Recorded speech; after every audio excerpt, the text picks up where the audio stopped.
George Mumford, who's right here, is an extraordinary dude. I hope you don't mind me bragging on you just a little bit. But he grew up in a tough neighborhood in Boston. He overcame a profound drug dependency, and he has become, deservedly so, one of the best-known meditation teachers in America. He's taught in prisons, and most famously, he has taught in locker rooms. He was the meditation coach for the LA Lakers and the Chicago Bulls during their epic, legendary championship runs. This is a man who has taught Michael Jordan and Kobe how to meditate. And he is now, as we tape this, the meditation coach for the New York Knicks. He has written a book called The Mindful Athlete, Secrets to Pure Performance. And in this course, he's going to teach us how meditation can up all of our games in many areas of our lives. So thanks for doing this. Welcome.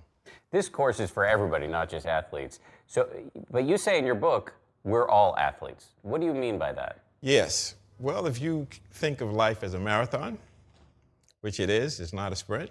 It has a beginning, middle, and end, but we don't know when the end is coming. And we don't even know if the next moment is the middle or not. But what we do know is that if you run a marathon, you have to train for it. So if life is a marathon, you have to train for life. We have to train our mind and body to be present, to dwell in the present, and to be able to deal with the unknown unfolding moment in the most wise way, the most skillful way.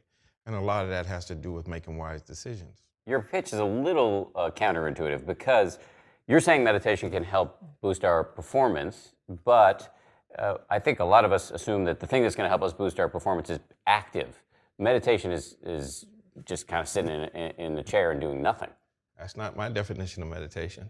My definition of meditation is what you hold in mind from moment to moment, what you think, what you see, how you feel. All of these things influence us. What I call playing the inner game is this whole inner world that's happening that has an impact on how we think, feel, and behave. What do you say when you get up in front of a room full of, I would imagine, pretty skeptical people in a locker room? Right. What on earth do you say to them about why meditation could help them win?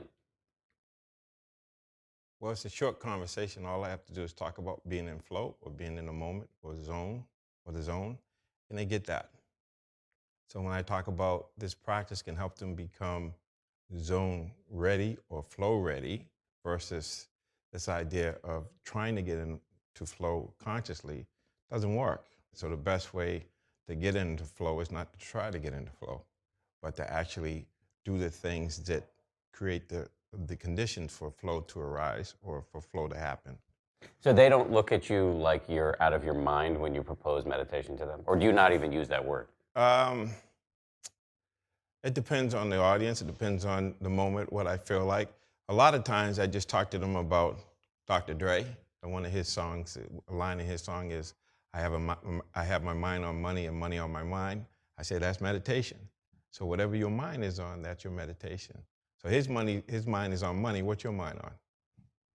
And that has an impact to what you do and how you do it and how you feel when you do it. Hi, this is George, and welcome to the meditation portion of this course. Over the years, when I think about my work with athletes at different levels, from junior high to high school to college to the pro, what really distinguishes the people that achieve or play at a high level more consistently is their, what I call the inner game or the mental game. So when athletes matriculate from amateur to professional, the biggest difference is not in the physical talents, because everybody has pretty much the same physical ability. The difference comes down to the mental toughness, the mental ability, whether we're talking about focus or we're talking about confidence or we're talking about know-how. It's really execution. It's really, in the moment of truth, who is going to be able to exercise or execute what they want to do right here, right now. One way to talk about the practice of insight meditation, or what we're doing, is that we cultivate inner knowing. We cultivate this ability to know things on many different levels at the same time. so that the mental game has more to do with being open and allowing things to speak for themselves in their own language so that we can learn and we can grow and we can move to the next level. And so another way of saying this without getting too deep is to say that there's different levels of mindfulness, there's different levels of being present, there's different levels of expertise. And as great as Michael Jordan was, there's another level. There's many levels beyond that. And the way to move to the next level is through the mind, is through the mental game, through what I call playing the inner game. Let's begin the meditation. When you're ready, begin the process of taking a seat. And so for some of you, that might mean sitting on a cushion and sitting cross-legged. And for others, it may be just sitting in a chair. And you're relaxed, but you're alert. So your spine is relatively straight, not rigid. Closing your eyes if you're comfortable with it. And becoming aware of the fact that you are sitting and breathing.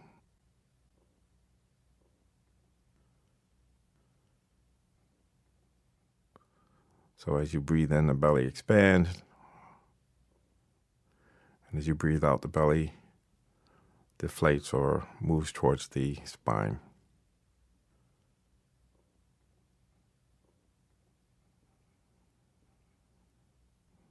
So the idea is to be aware of the body as a whole and the fact that breathing is arising and passing,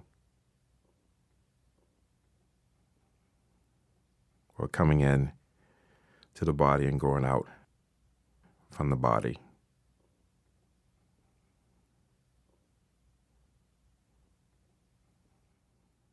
So that you can feel sensations of breathing and sitting in this body, in this place of rest.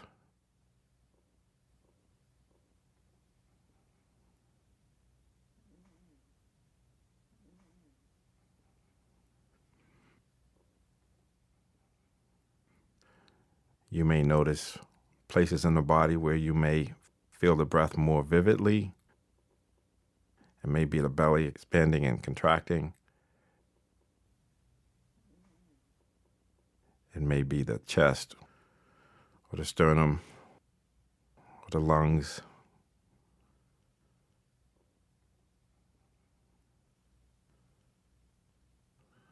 And it may be the upper lip and the nostrils.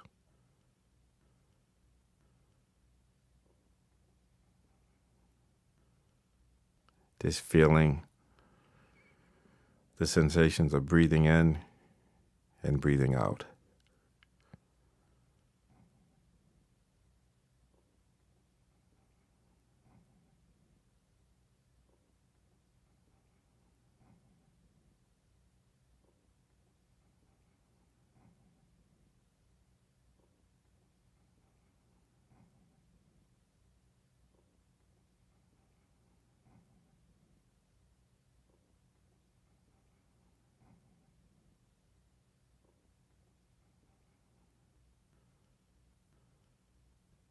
So just sitting and breathing and knowing it.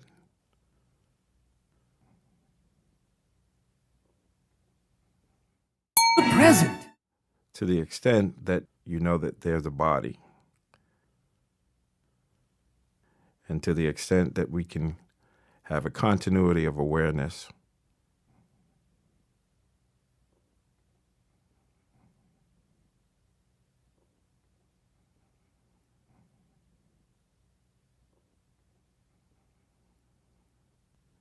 When the mind gets distracted in thoughts or sounds or images, that there's this ability to just mentally note thinking, and just by thinking about the body and thinking about the breath, you will find that your awareness, your attention will be right there with the body, with the breath.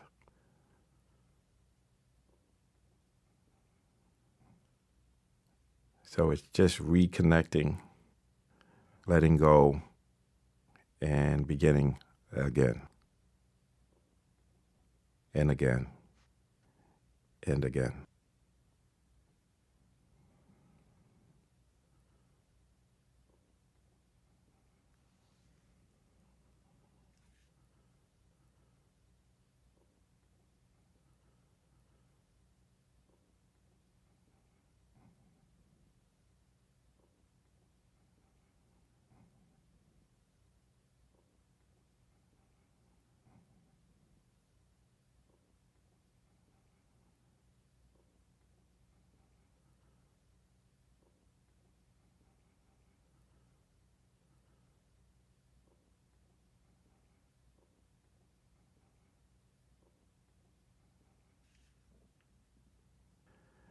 And just thinking about the body, thinking about the breath,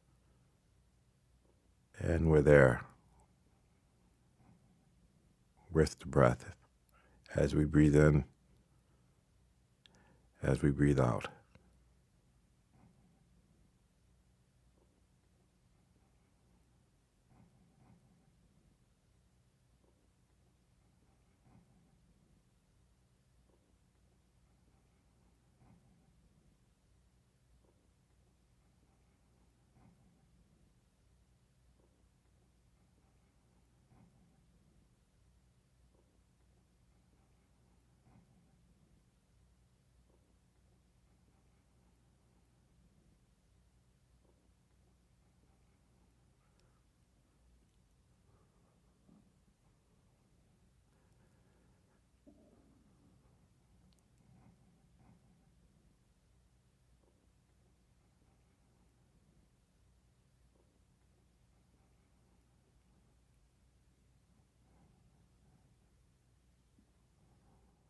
It's helpful from time to time to just really think about, well, what is my mind doing?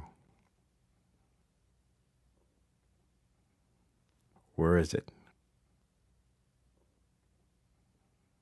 Where's my attention?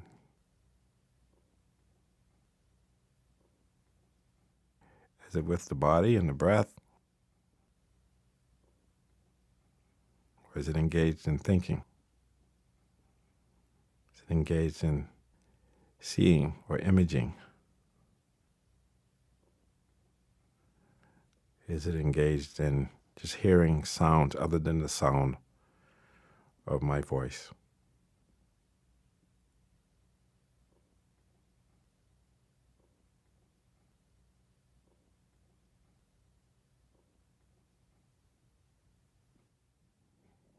We're finding a place of rest where we can just settle back and observe what is going on in this body, in this mind, right here, right now.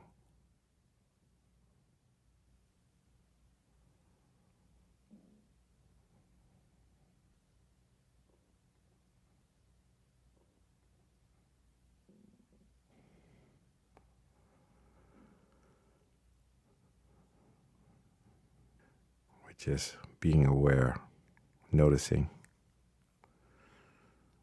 the sensations as a result of breathing in and breathing out.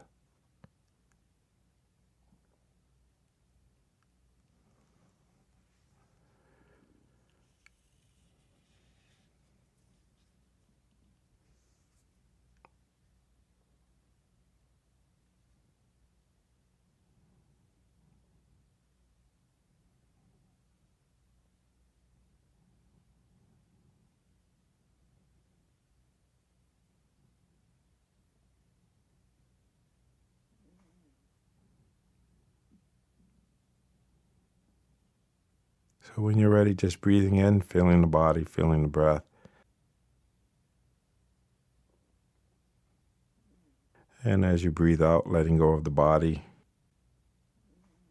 letting go of the breath, and just slowly opening your eyes and bringing your awareness back out into the environment, into the room. The reason I like to use the body and the breath is because wherever you go, there you are with your body and with your breath. And so if you can cultivate it in one posture, like sitting, then you can start to bring that learning, that mental muscle of just being present in the body and the breath, that we're able to let go of any distraction and to begin again. And so this anchor is always with us. So no matter what we're doing or who we're engaged in conversation or activity with, there's this ability to bring ourselves back to the moment, to bring ourselves back to here and now. This is the end of the first meditation. I hope you enjoyed it and look forward to seeing you tomorrow.